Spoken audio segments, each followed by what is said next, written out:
or are worth very little. If you've watched Antiques Roadshow, you know exactly what I mean. That unsigned painting that can't be proved to be the work of a particular artist is worth thousands less than a signed work. A jumpsuit that Elvis wore takes on meaning that impersonators just does not have.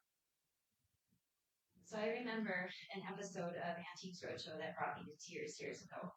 A woman presented an old military coat that her aunt had in the attic for decades. It was really old, dating back to Revolutionary times. Yet somehow fabric still seemed to be in the shape of a man worn it. It was even stained with sweat. Now here it was used just as an object, worth thousands as a particular type of buttons, and because it's in such a really good condition.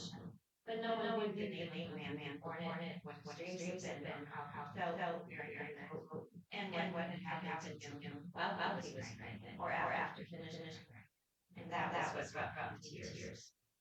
And that's where we as novelists get in. We get to think of all those things. We get to look at an object and decide what its told is. And we get to create significance for the story of that object. We also get to decide what the person who interacted with that object felt and thought from experience. We get to decide just where and how reality and fiction will intersect. If we want to, we can even place that object at the center of the story and explore what connections it created among people and across time. I recommend reading Geraldine Brooks's novel Horse for a really clear example of how she does this. And if you're trying to think of what to write your next novel about, ask yourself, what object do I know of that has enough substance on which to hang a whole novel-sized story? I recommend this question as a great place to start because using objects as inspiration, it turns out, is actually an easy way for us as writers to access not just that surface level of inspiration, what happened to the Revolutionary War Code, for example, but to access many layers of memory, human experience, and connection. More than any series of events or plot itself, this is the stuff that makes good fiction. To return for a second to the roadmap we started with as we continue, I'm going to show how imagining stories as inseparable from the objects that are in them, and vice versa, works as a multi-layered approach to bringing your fiction to life as we incorporate points 2 and 3 and travel all the way through to point 4, making your fiction seem more real. For now, let's start with an example of how you can access or unlock those deeper levels of memory, connection, and emotion as you're considering an object as inspiration. So this is a story about a time when I was working as a curator at a World War II museum. And one day, a woman came in with an object she wanted to donate. It was a brochure advertising the flatware manufacturer Oneida. I didn't see how this had much to do with World War II until she told me her story. During the war, she had moved from Wisconsin out to New York for a job working at the Oneida factory, which had begun manufacturing bayonets. One night, out there in New York, far from home, she was listening to the radio, and much to her surprise, she heard her husband, who was serving in the Navy, on a program, win a date, Ket. They were supposed to be, single to take part in that, she told me very quietly 60 years later. That marriage ended in divorce, and the woman returned home to Wisconsin. So now you see, the connection between the object and the story doesn't need to be direct. An object can inspire a memory that doesn't necessarily suggest itself at first glance. Oops.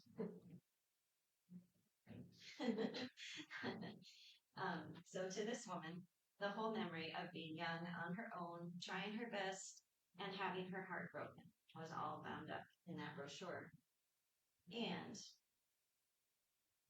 even though the object was 60 years old at the time she handed it to me and told me the story of its importance, the emotion that it signified was still fresh, and the experience she'd had affected the course of her whole life.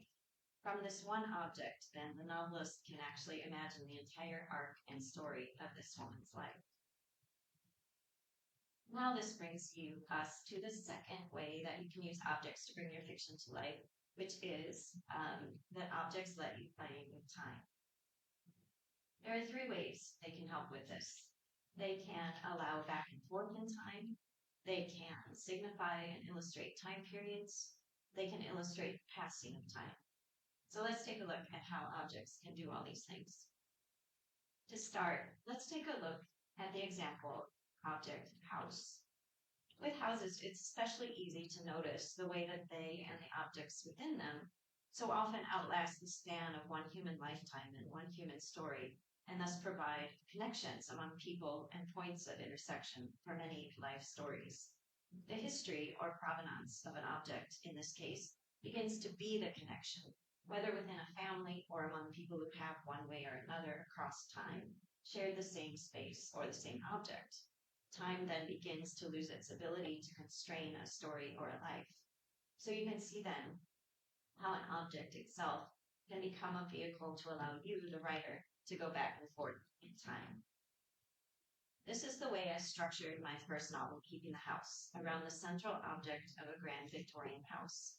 I also used objects to signify and illustrate both time period and character details, and to help me and the reader travel easily through time in scenes ranging from the 1890s, the 1910s, the 1940s war years, up to 1950. So let's take a closer look. In Keeping the House, my main character, Dolly Magnuson, is a 20-year-old bride in 1950 who has moved to Pine Rapids, Wisconsin with her new husband, Byron, who owns a Chrysler dealership. As Dolly discovers that making marriage work is much harder than it looks in the pages of the Ladies' Home Journal, she becomes fascinated by the Mickelson House, an abandoned mansion which sits high atop the hill overlooking the town. The Lutheran Ladies' Aid quilting group, which Dolly has joined in an attempt to fit in, begins to beguile her with stories and gossip of the family that lived there. So I'm going to read you one paragraph to illustrate how I used objects to show Dolly's time period and her character. And this is right after her first meeting with the quilting group.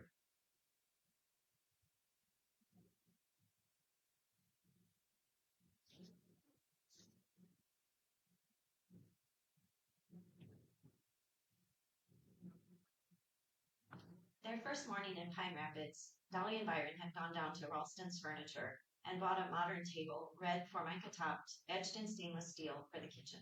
It came with 2 leaves and 6 metal chairs upholstered in red vinyl. It was at this table that they sat this evening over a supper of tuna noodle casserole with molded peach salad on the side. Dolly had felt too done in after the ladies' aid gathering to attempt anything more complex, though she had taken the time to adorn the table with a single red tulip from the side garden, placing it in a pewter bud vase that had been a wedding gift. She was pleased with the effect against the wallpaper. Plus, in the flaring white dress with red trim, she too matched the table setting perfectly. In a moment of inspiration, she had even kept on her frilly red half apron. A friend back in her hometown of Battle Point had thrown her a well-attended apron collection bridal shower, so Dolly owned an impressive variety of aprons, 19 in all, one to match nearly every one of her dresses, because she had read somewhere that nothing says happy home to a husband like his smiling wife in an apron and lovely dress bidding him come to the table where she has a colorful, balanced hot meal waiting. Despite the relatively humdrum tuna casserole, and even though the heat of the oven had made her sweat straight through her girdle, Dolly still thought she was a wife that Byron would be proud of. So Dolly's cookbooks and kitchen utensils, the formica topped kitchen table, the wallpaper, the aprons, and even the recipes she prepares are signifiers of her as a person and of her time and place. And they go further than that too, to suggest her hopefulness and, in a certain way, the disappointment that looms. As the novel continues, the quilting ladies tell Dolly more about the Mickelson house and the family that lives there. Dolly begins to identify strongly with Wilma Mickelson, the family matriarch, who gave up her study of piano in 1896 to get married and had second thoughts ever since. And this is a picture I found that looks just like the way I imagined Wilma would look. So to create continuity and connections for the reader, despite all the moves I made back and forth in time, I used not only the house, but smaller objects within it. For example, in 1950, Dolly is cleaning the parlor in Mickelson House and thinking about her unsatisfactory marriage. And the paragraph reads, she dusted off the stool and sat down at the piano, wondering if Wilma had sat here and taught her children to play. She hoped that after last night there might be a child growing inside her. She was certain she would stop picking fights with Byron if there was. If she had a baby, she was certain she would never want to fly away then. And the next chapter begins in March 1899, and it reads, seated at the piano in the parlor, Wilma held little Jack in her lap, wondering if the baby she was expecting would like music as much as Jack did. After Jack's birth and that dreadful Independence Day when she had fainted in the street, her loneliness for her piano had become so unbearable that on the 5th of July that year she had dragged herself to the parlor and begun plucking out scales and minuets.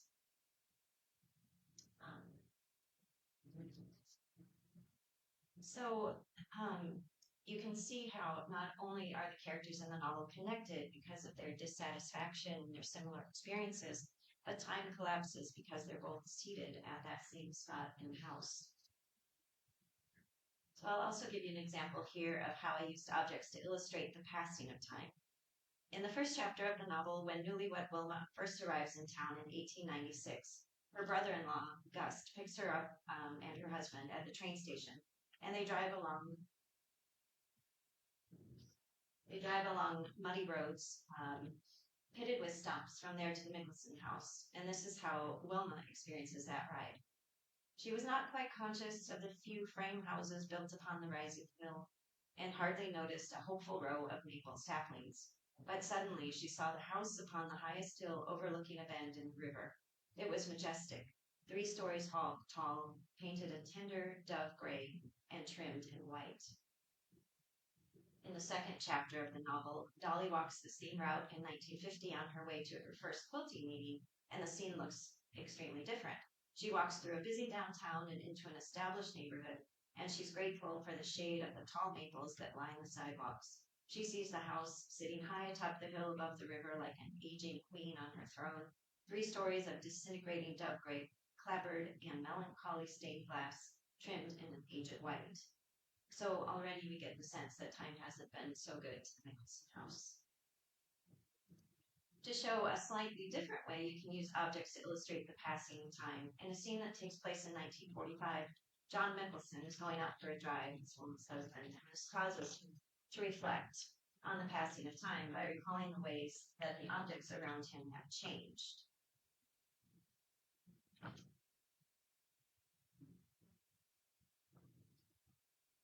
He stumbled down the back porch steps, then tiptoed across the snow-speckled yard to the old carriage house that had, over the years, held his father's various lacquered buggies and sleighs, then his own first Model T, on up to when he had become a Packard man about 15 years ago. He supposed the kids' old bicycles would still be up in the rafters, though he had never looked for them. That was the thing with continuity. You took it for granted that nothing would ever change.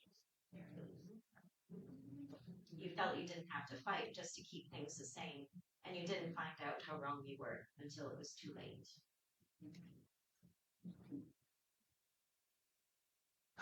So you can see here that these objects, the cars and the carriages and the bikes, are all imbued with quite a bit of emotional significance for this character as well. And that brings us to the third way that we can use objects in fiction to make it seem more real, and that is to make our characters come to life. So this can sometimes be a matter of simple costuming, as in the case of Dolly and her dress and her girdle and her aprons.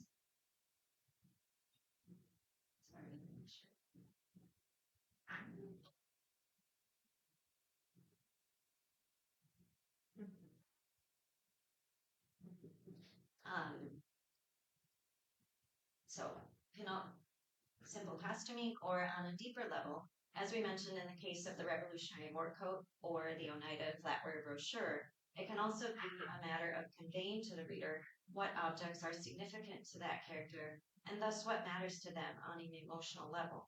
What are the memories they place the most stock in or hold most dear? So if you're working on a novel right now and you want to make your characters seem more real, ask yourself those questions. Using objects can also be a matter of giving your characters props that affect how they act in any given scene. For example, just as Dolly is starting to make progress in the house, the Mickelson's grandson, JJ, comes home unexpectedly and discovers her there. He's a charming but haunted World War II Marine veteran who lost his leg at the Battle of Iwo Jima and the objects that act as props and provide action and, in some cases, limitations for JJ, as well as define his character, are his Lucky Strike cigarettes and his prosthetic leg. Examples of the objects that signify and flesh out the character of JJ's grandma Wilma include her piano, her corsets, her fine dresses and shoes early on. And as she grows older, there's a book of matches with the logo for Cranton's Muskie Lake Resort on it. There's her radio, her knitting needles, and her Victory Garden instructions and pickle jars. Each of the characters in the novel has their own significant objects. For Wilma's son Jack, there's his old hat and slippers he refuses to give up, and his pipes from the photograph of his dead brother Chase that hangs on the wall of his home. For Dolly, there's her red lipstick and her cigarettes and aprons and vacuum cleaner and cookbooks and her little bungalow, and so on. So in order to help bring your characters to life, I encourage you to ask yourself these questions of each of them. What objects are significant to the character? How does this object affect their experience, if it does?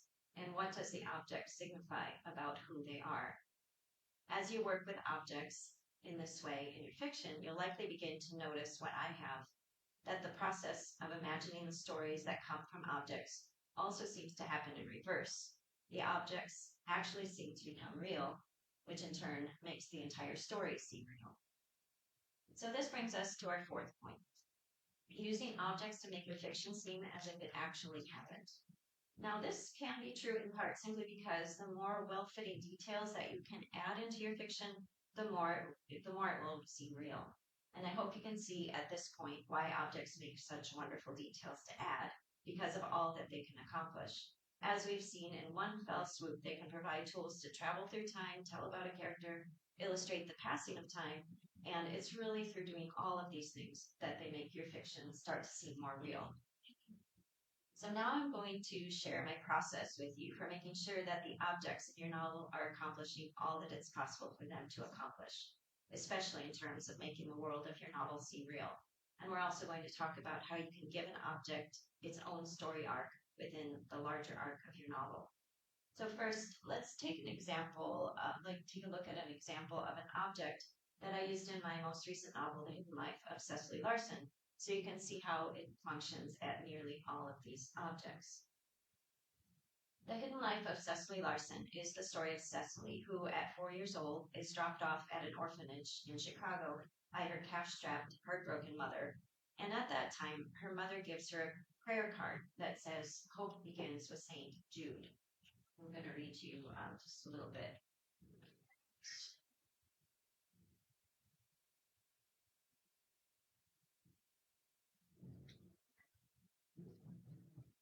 Here. Madeline stripped off her new gloves and fumbled to open the clasp of the suitcase. "Look, I tucked in something from your daddy." She pulled out the prayer card on which was written, "Hope begins with St. Jude." Tommy had brought it home one night early on in their time in Chicago. Madeline had no idea why or where it was from, and leaned it up against the lamp on the dresser. More than once she caught him gazing at it while he fastened his collar, as if he might actually believe praying to the saint could do some good. Madeline had scoffed every time, made terrible fun of him, in fact, and after he died, she pressed the card to her chest and told the saint how sorry she was. And deep down, she wondered if she prayed a little harder to someone or something or anything, Tommy might have not got killed. She didn't think Joe T would like the card one bit. "Remember how I told you, Sissy, how this was one of your daddy's favorite things?" She held the card out to Cecily, who took it in her chubby fingers and frowned down at it.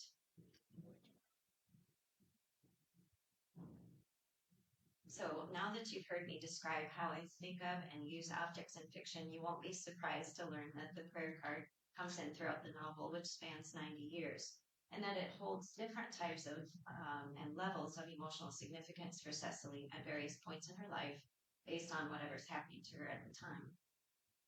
While she's at the orphanage, she doesn't have it with her. It's taken away from her. But on the day that she gets adopted into the circus when she's 7 years old, she finds it again. And I'll read you that section.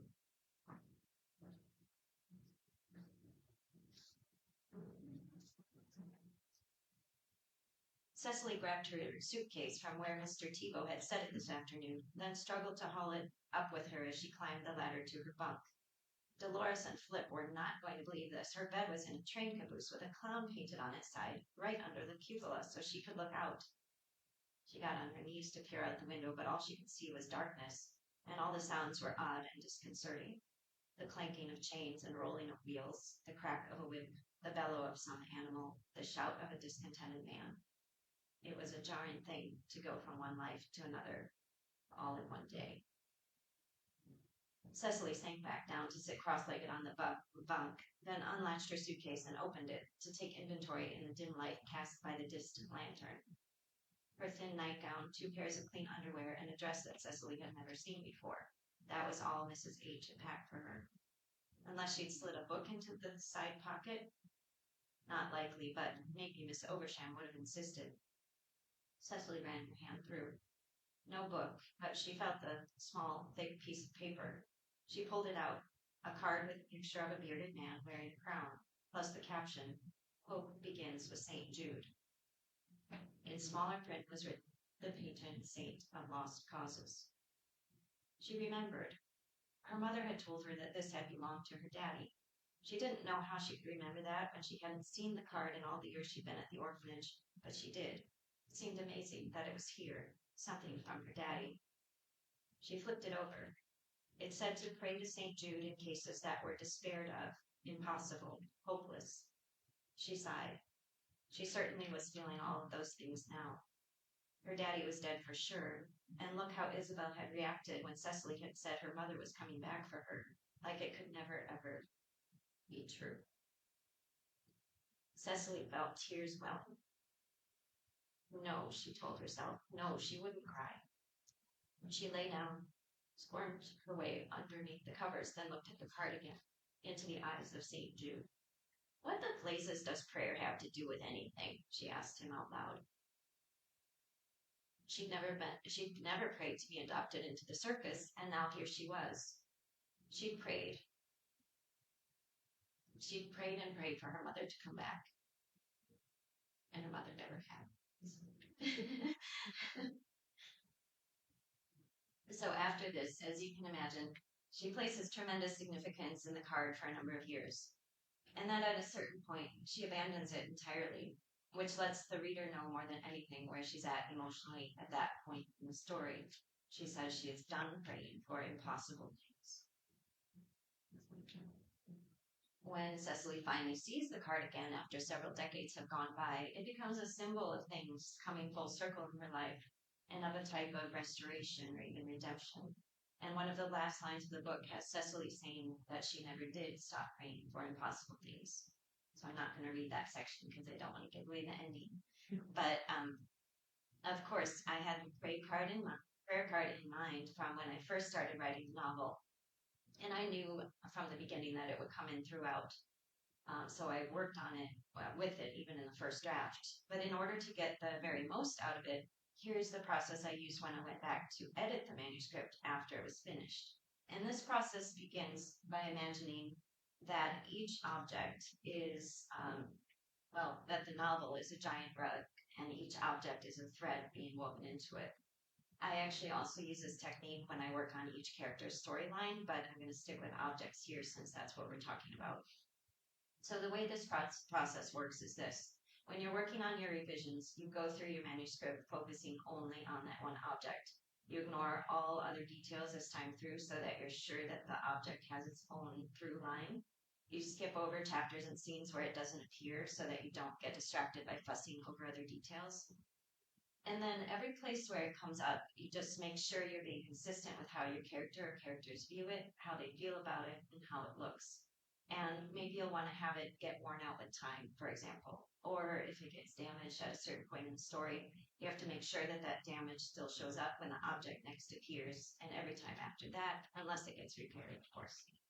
And if the character's feelings about the object or how they look at it change or evolve over time, as they are bound to do, make sure that the changes and evolutions follow a path that will make sense to the reader.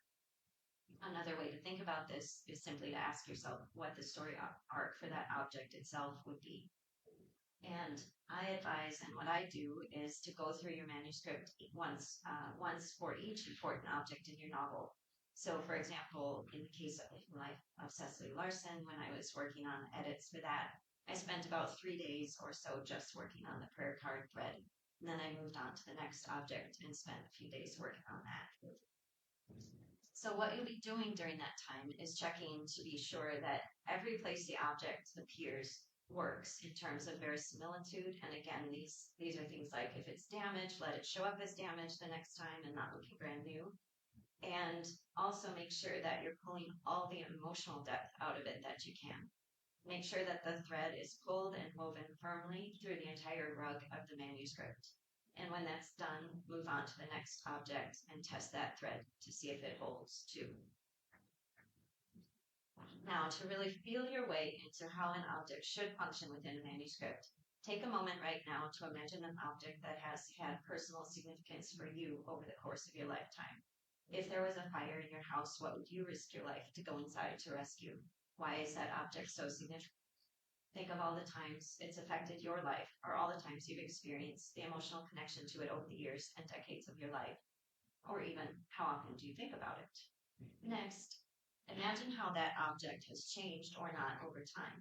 If it's gotten worn, if you've changed in how you feel about it, all of that is what comprises the story arc of an object and what intertwines human experience with an object's story.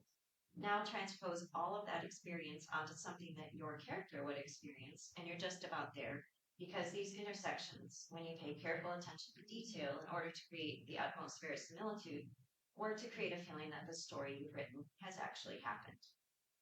And once you make sure that your objects are experiencing their own real feeling story arc within your novel, aging or changing over time, plus intensifying and or illustrating your character's emotional journey, that will go a long way toward making your characters and the passing of time feel real and your fiction begin to feel like something that really happened.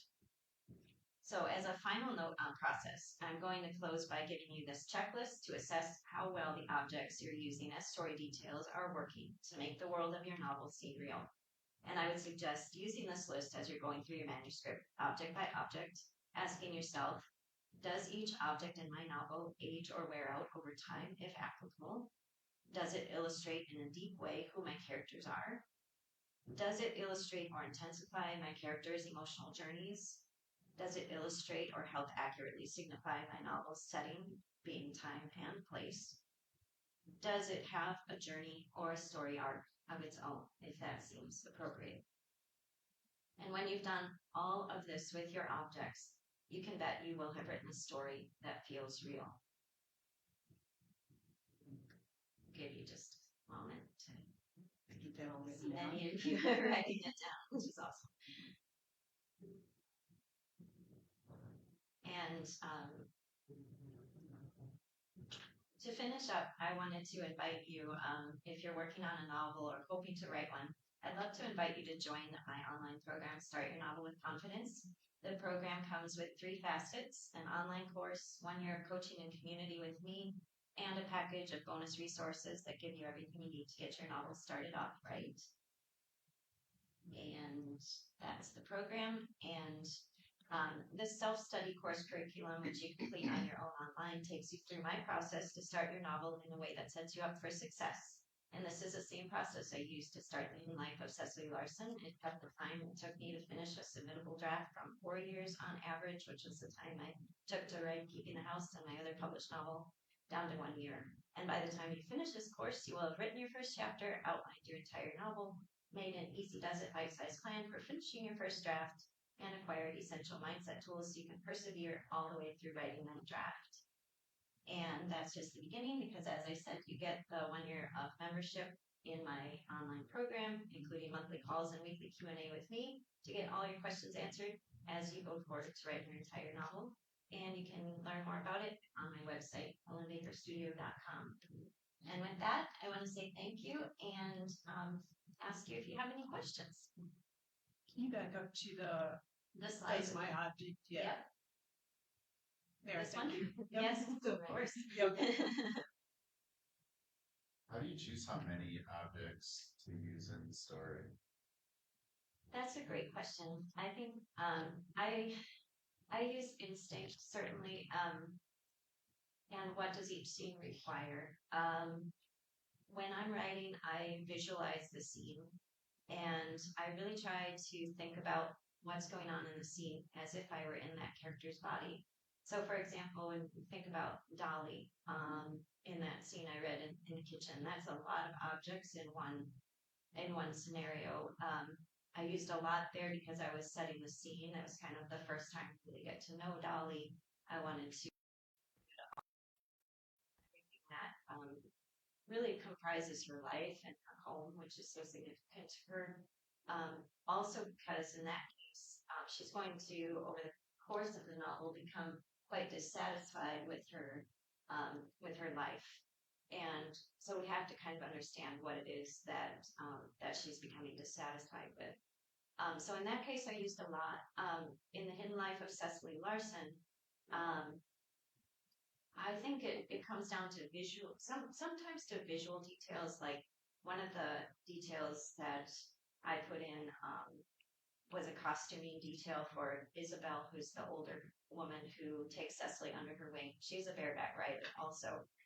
And I was trying to figure out what kind of shoes bareback riders would wear in the late 1920s. And from pictures, I could tell it was kind of a ballet slipper. And I read about how beat up their feet would get. So when you're thinking about the character's physical experience, that seemed to me an important detail to include. And I have a scene where you can actually see her bruised, battered feet, which isn't an object, but the slippers and her costume are objects that are important just to like show her experience as a human doing the things she's doing. So I would say anytime we feel like an object can make it really does come down to what do you need to make that character come to life? What do you need to make that scene come to life? So it's not a numbers game. It's more like a feel into it and feel what's right kind of a situation. And then do you, oh, sorry. I was just gonna say, like, do you just pick like a couple that are super important that have their own arc? And then, Yeah, I mean, even, yeah, I think that that's true. You do have to choose the most important ones to do the detailed work on. Um, and and I think you feel your way into that as well. Like the slippers didn't come back to be a really important thing, but the Cecily wears a tiara, which actually is so important. It ended up on the cover of the book because it signifies her performance and her taking on an alternate identity. And then at a certain point, she thinks about throwing it away, and then she has to leave it behind when she leaves the circus. So yeah, I think you use your instinct again to figure out which objects are the important ones. And in Cecily, it's the tiara, it's the card, it's a few like that that are really significant to like showing her character's journey. So I think ask yourself that question, like, is this important to my character's journey? Yes. I was just wondering how you organized your material as you're writing. Do you know, have a separate prop list or something that you work with? Because I have a setting list and a character list, but you know, do you? Well, that would be a great idea. I tend to not use lists. I tend to, again, because I kind of seen the novel in my mind as I'm writing it, I think it's just so vivid in my mind that I just keep it all in there.